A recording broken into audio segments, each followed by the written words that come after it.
Today's organizations operate in a digital jungle, fast, connected, and vulnerable. Hi Dilani, here's the confidential Q2 forecast. Please review before the board meeting.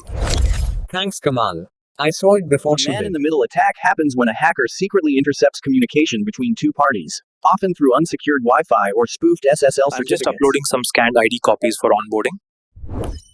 And I just uploaded my backdoor shell along with your ID scans. Shell upload vulnerabilities occur when attackers are allowed to upload scripts disguised as documents or images.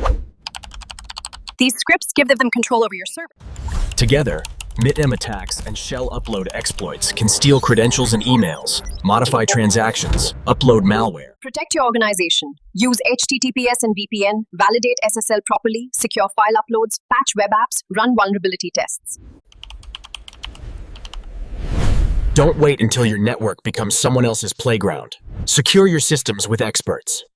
Phoenix IT Lanka, Sri Lanka's cybersecurity specialists in VAT and digital risk mitigation. Contact us now.